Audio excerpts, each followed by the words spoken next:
Detail Bookie, and we are doing a live podcast here. It's something they've never done at MTE. They're doing a polishing Olympics, if you will. That basically you sign up, everybody gets a sheet, looks like a cookie sheet that's been painted by a professional painter. They're all the same, and then you come in and you polish it, and then they're going to judge it based on several different factors. And so we've got people like Mike Phillips, who signed up for it, and some of the really old school kings of detailing, if you will, are going to just kind of just have some fun and see who can polish really well. So I think Mike Phillips just finished up. They're judging his right now with a gloss meter. So step over here and we'll see the gloss meter. There's where they're picking it out of there, and they're actually judging the shininess of it and how well it does versus other folks that have done it. Well, the thing that I like about this thing is, you got people like Mike Phillips and Jason Rose. Then you got the average Joe detailer. And it's nice because it's a blind comparison, right? So it's going to be pretty fun to watch how people... Yeah, and I think it's an interesting competition.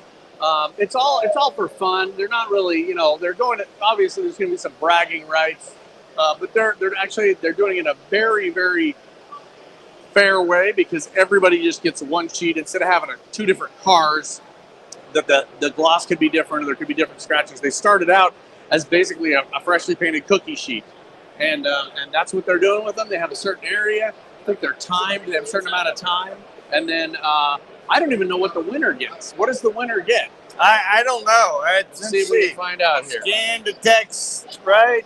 Emails. Nope, that ain't it. Nope, that's for other people. Professional detailers. This is it. Prove it with the numbers. Nope, that's just the gloss meter. Yep. And there's Jason. So I'm not Rose, sure what they're going to get, but they have a certain amount of time to do it, and I think that Jason Rose is going to go see if he's. I mean, you got Jason Rose and Mike Phillips going against each other in the same in a polishing contest. Awesome. And that's pretty awesome. I noticed that Mike Phillips was using a rotary. That's right. Hey, man. That's it, man. So we're we're just doing a live telling people about this paint competition, and this is actually a really fair way to do it. It is, yeah. Because basically everybody's got the same panel, as opposed to having like rental cars that can be vary in difference and thickness and everything. So about 3 years ago, Sheldon called me up and asked me, Mike, if you're going to do a paint care competition, how would you structure it? And I think their original idea was to bring rental cars in. There's just too many variables.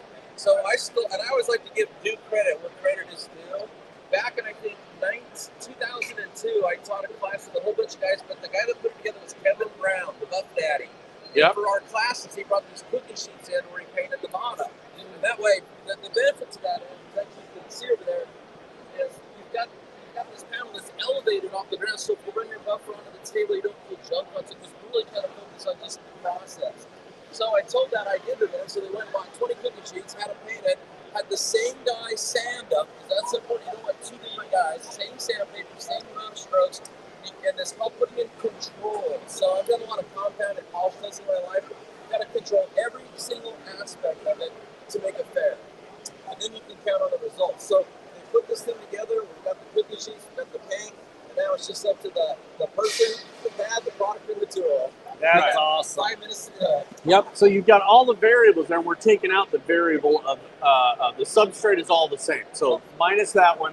So you got the person, the polisher, the compound, the pad.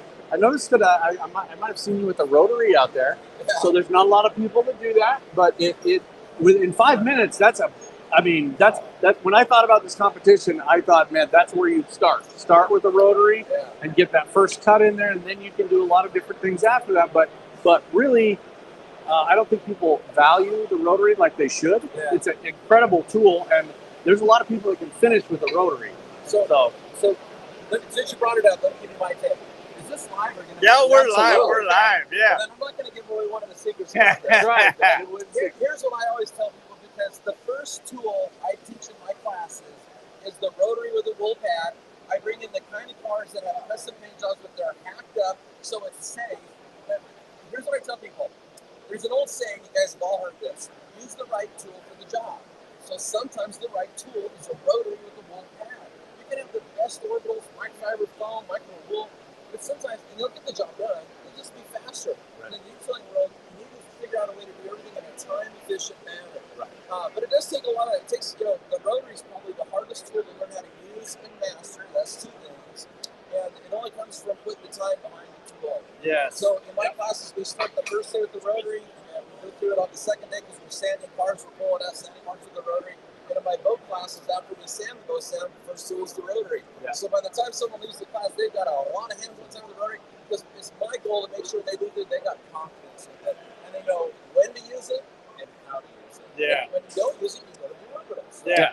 But I think this competition was incredible. This is, Yeah, this it's is fun. super fun. I wondered how they were going to do it. Now, right now they're doing the gloss meter on there, and they're really checking to see so that all of the voting or all of the results The are measurements, yeah. absolutely the same, so they can find out really who has the best cut finish of the whole thing. And you take the human element out of it, because you might have some guy looking at you, he's got weak eyes. Oh, that looks good. Yeah. Lighting, all that stuff. That tool, I think that tool originally was priced at around $5,000. They've done something to bring the price down to around $2,600. I just recently got my own. Oh, I've been nice. playing it with I'm going to show it in all my car classes and all my boat classes, because it measures Joko too.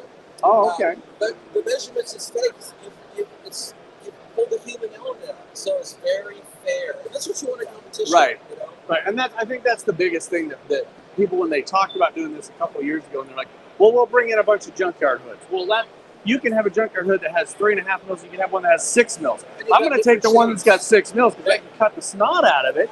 And so that's not fair, because then if somebody else has one that's 3, it's a noble idea, and it's a great idea to bring a car in. But this is really the way you want to do it. It's take Kevin Brown's idea, use the cookie sheet, and that way you can put controls in. Yeah. When you bring a car in, plus when you bring a car in, now you got doors, you got body lines, the style, the design. Everything becomes very more complicated. Use the car. It's a great idea. It's a noble idea. I get the idea behind it. But the cookie sheet, that's the way to go. No, absolutely. So this is the first year of this competition. It's going to be open the whole MTE. Yep. I'm sure they would love to have you come down. So if you guys are out there and you want to kind of test your skills against some of the best in the industry, come on down, check it out. Or if you just want to come down and see how you can do. It's one of those safe environments. You don't need to be scared. It's a cookie sheet. I was scared. Yeah. You don't have to be scared. I was scared. Come on down, and these guys will walk you right through it. So, and if you've never been to Mobile Tech Expo, it's a destination point. If you're a car guy, a detailer, a PDR, or tinting and films, you've got to be here. Not only do you get to meet all the vendors and see all the cool new stuff, but you get to network and make new friends that usually last for a lifetime, because this industry attracts high caliber people, and you two are part of that. That's right. Thank you very much. We're going to tune in later on. We're going to come back here and check some other people out. See ya. Bye.